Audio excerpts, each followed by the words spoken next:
Okay, by the way, it's my pleasure, my honor to be able to present Donald Trump with an award for the oldest police organization in the country, New York Veteran Police Association, number one. I just want to say we go back, when I say we go back, Donald and I've been having dialogue with Donald Trump's staff since June of last year. When Donald Trump decided to run for president of the United States on June 16th of 2015, July 4th, we had a board meeting, and we decided to back and support Donald Trump for president of the United States of America. We did that back, thank you.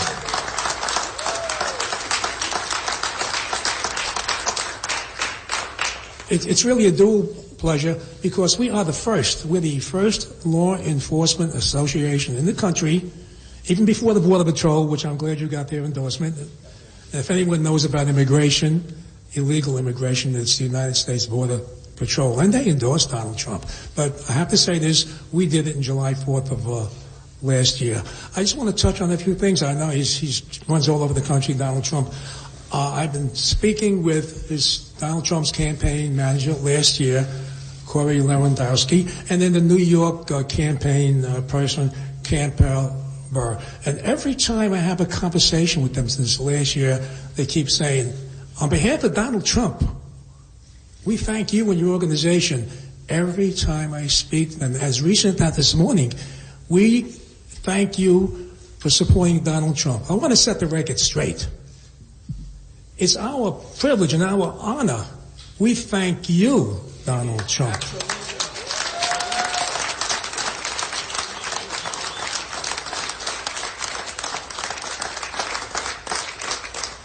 We thank you for devoting your time, your money, and a lot of energy, into running for president of the United States. Again, I just want to touch on some issues that are very dear to us, as many of us are, we say veterans. We're the veterans on the war on crime in this country. And no one knows more than Donald Trump how important law enforcement is.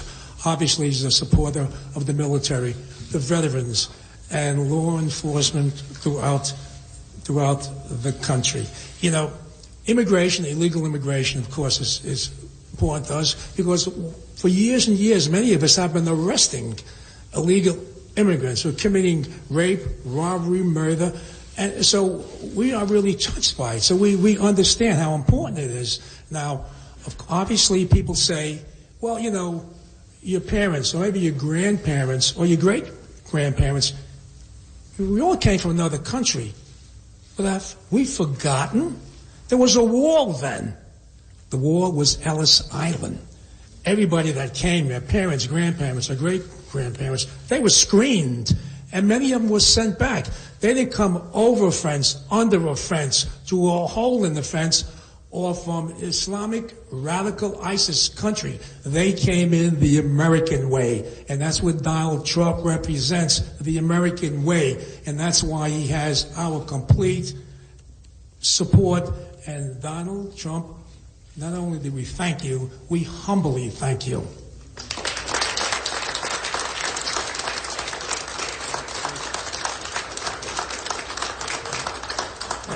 At this time, I'd like to present, I'm going to say I'm taking advantage of calling him Donald. You call me Donald. Okay, like I can guarantee you this, next year we'll be calling him Mr. President.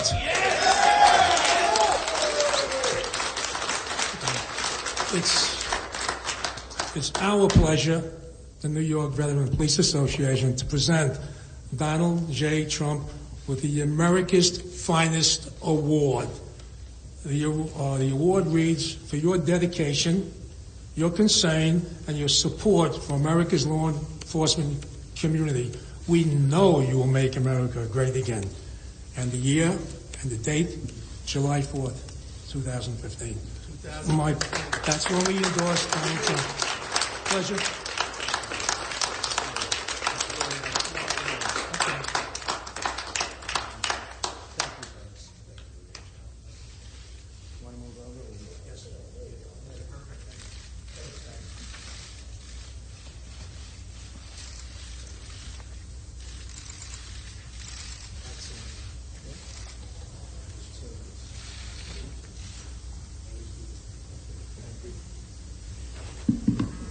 Well, I want to thank Lou and everybody. It's such an honor, and I heard about this, and I said, we have to do it, and we should do it on Staten Island if possible, right? Because we love Staten Island, and we love New York. This is just an amazing place. You know, we talked about New York values, and the other night I was talking about it. Actually, we have a sold-out house. The owner of the hotel just came up to see me, Lou, and he said this is the biggest, and his wife, there they are right there, said this is the biggest crowd we've ever had. And the hotel is lovely, and you've done a great job. Is this your all-time record crowd? Come on over here, Ron. I just want to prove it, because the press never believes anything I say, so you know. But I don't believe anything they say, so it's equal. Your biggest crowd, your biggest... These people have done a fantastic job in putting on the event, and I want to thank you. Great hotel. Great hotel. Thank you very much. And later on, as you know, we're going to Poughkeepsie, and we have a big crowd there. We always seem to have big crowds, but we've been all over the state, and we've seen what's been happening with the state and with the country. Our jobs are being dissipated. They're being taken like candy from a baby, and they're going to Mexico. They're going to every place. And I guess today the top story on Drudge is China's upset with the fact that I'm talking about them negatively from a financial standpoint, that I'd mentioned the fact that they're ripping us off, and so I responded. I think you'll like actually the response. The response was the kind of response we should have been giving them for many, many years. So if you folks have any questions, but before you do that, I just want to say, you people have done an unbelievable job. And a lot of times you don't get the kind of acclaim or respect that you should be getting. And with me, you get it, but with the public, you do get it. You don't hear about it from the press. But with the public, you do get it. And we just want to thank you all, because we have a tremendous amount of respect for the work that you do. So Lou and everybody, thank you very much.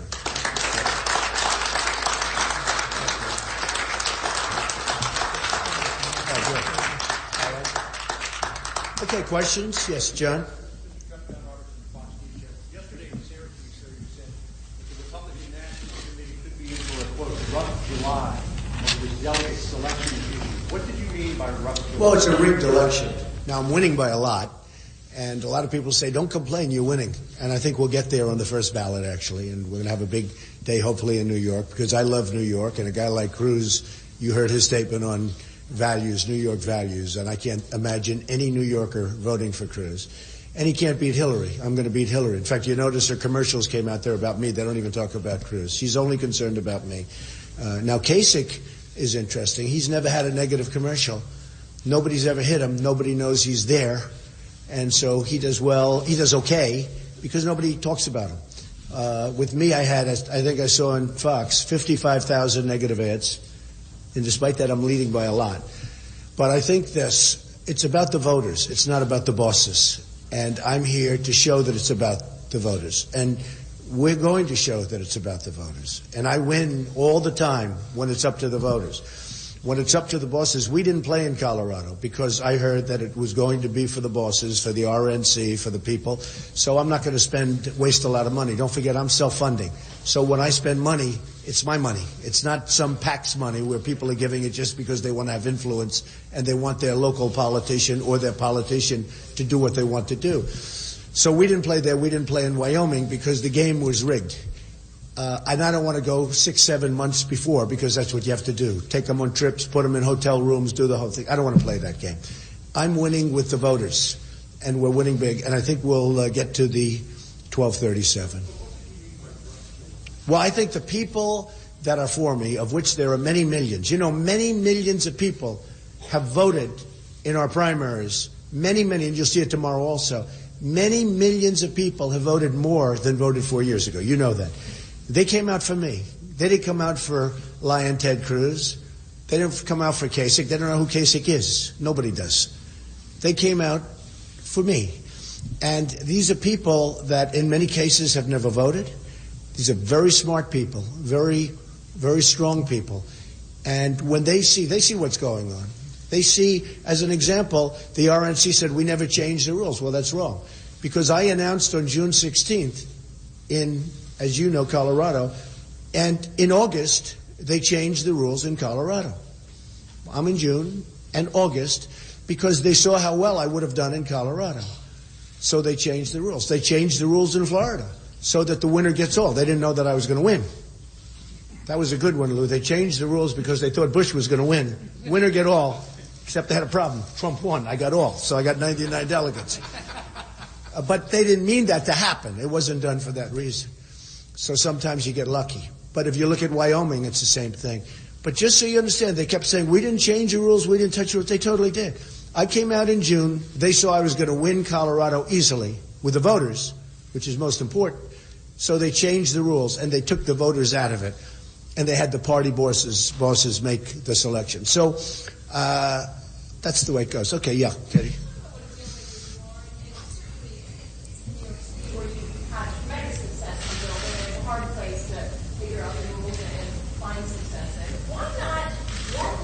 Because I don't want to play the rule game. I'll tell you why. Because we live in a democracy, and it's all about getting the bosses out. The bosses are picking that. Now, I'm winning. You will say, I'm winning by 200 delegates.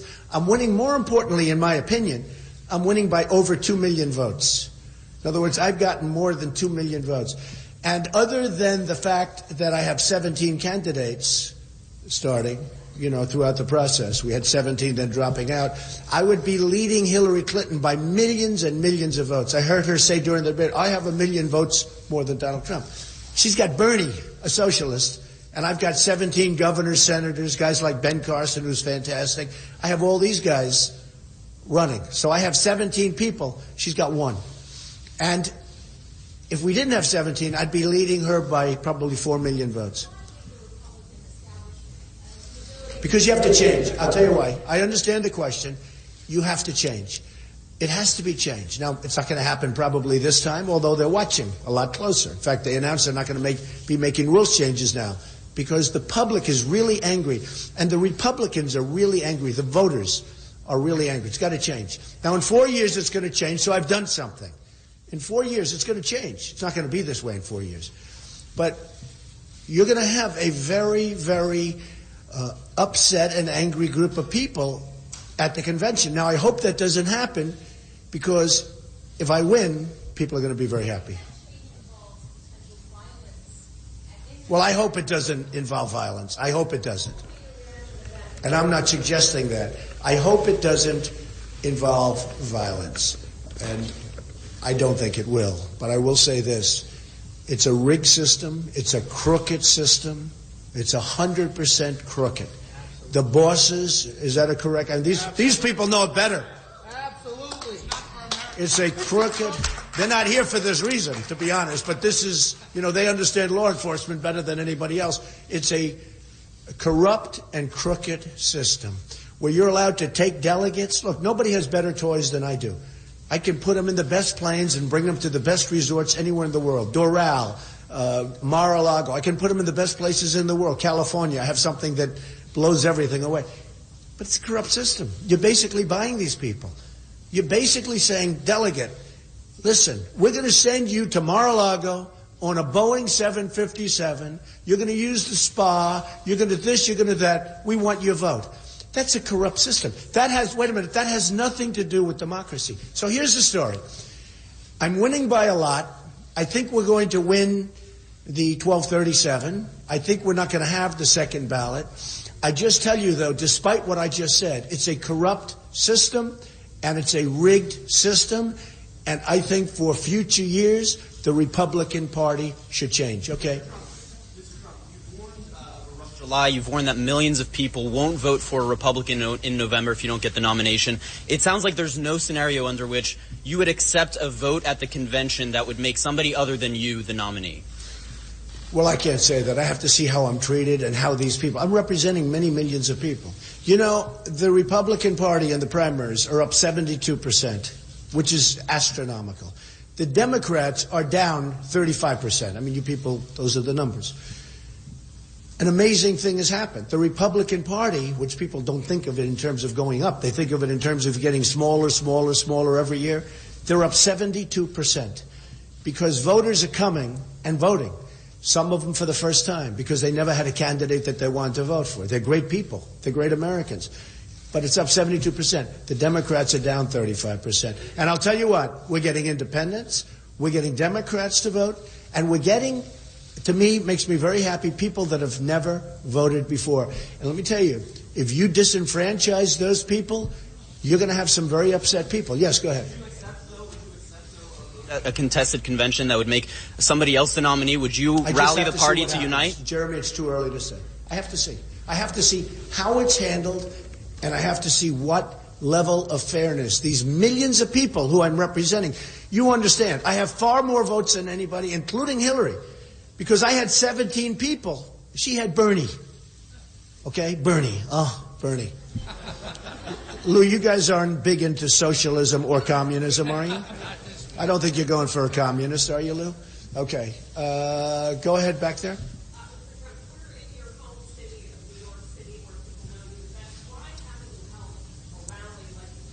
Oh, I have. Excuse me. I had rallies, the biggest rallies in New York. We had 21,000 people in Albany. We had, well, I'm going up to Poughkeepsie in a little while. You know why? To be honest with you, because the polls are so good and so strong that I really want to focus on areas where they know me, but they don't know me as well. No, not at all. We've had virtually nothing. I'll tell you truthfully, the press doesn't cover it that way. And I've said it yesterday in a couple of days. The safest, I was in Watertown yesterday. We had tremendous crowds, and with tremendous crowds everywhere. Albany was unbelievable. We were in Rochester, unbelievable. Rome, our Rome, not the Rome that we think about. I think about our Rome. Rome, tremendous crowds. We have very little protesters, and every once in a while somebody raises their hand, they get ushered out. The safest places to be in this country, virtually, are at a Trump rally. Unfortunately, the press doesn't cover it that way. Yeah.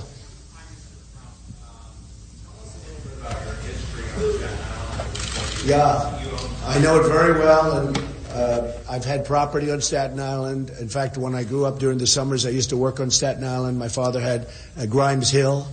It was in the Grimes Hill section, which a couple of you folks know about, right? But the Grimes Hill section of Staten Island, which is really nice. And I love Staten Island and Tyson's Park. And I worked on Staten Island for 4 summers. I love it. It's a great piece. The greatest people. These people are incredible people. Well, you know, I just had stats done because I'm making a speech in a couple of minutes. And if you look at the number of jobs that are being lost, it's incredible. It's incredible. 25% of the manufacturing jobs. And I mean, it's an unbelievable stat. And you know, I noticed because before I go to every community, I do like a stat sheet. I have my people give me the stats. And they're all the same. Wage jobs, way down. Food stamps, way up. It's like they're almost interchangeable. The numbers are slightly different, but they're interchangeable. No, they have to have jobs. This country needs jobs. I noticed Ted Cruz the other day follows my line, jobs. Well, he never used to say that. He's saying it because I get the crowds and I'm getting the response, and he's not getting the voters. He gets the bosses, and I could get the bosses easier than him if I wanted them. I'm good with bosses. I'm the greatest with bosses. I just don't want them. I don't want them. It's not about that anymore. Yes, ma'am. A lot of staffers recently to focus on the delegate game. That's what the aim is now. What's the role now of your pre-existing staffers, like Mr. Lewandowski? Corey's right here. What's his role in the campaign? Totally exonerated from that bogus nonsense from somebody that made a bogus claim, who, by the way, if you look at the tape, it bore no relationship to what she said happened. And I tell you, I really have a lot of respect for the people in Florida for looking at that fairly. I really do. I have great respect for the prosecutor and for the police for taking a look at that clip and realizing that she misrepresented. I have great respect for that. And he's good. That was a weight on his shoulder. I mean, I saw it had a huge impact on him with his family, and he's got 4 beautiful children and wonderful wife in New Hampshire. And I'll tell you what, that was a very unfair thing that happened to him. Very, very unfair. So I'll say it. Okay, do one more. Go.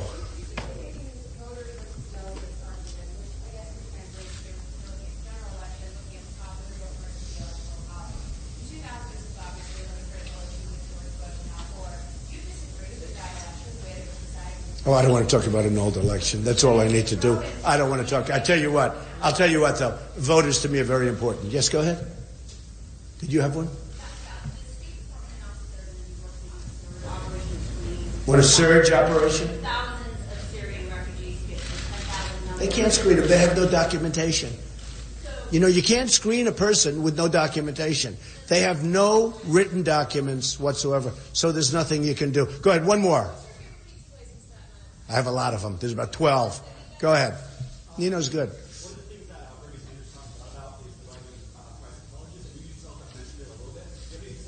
I'm going to come up with something on colleges because I'll tell you what, the biggest question I get are from young people that have gone to college, have done well, very good colleges, and they come to me and it's turmoil for them. They're loaded up with debt and they can't get a job. And I'm going to have policy on that very, very soon. And I'll tell you what, it's so important. It's such a big issue. I'll see you inside, folks. Thank you very much. And Lou, thank you and your group, most importantly.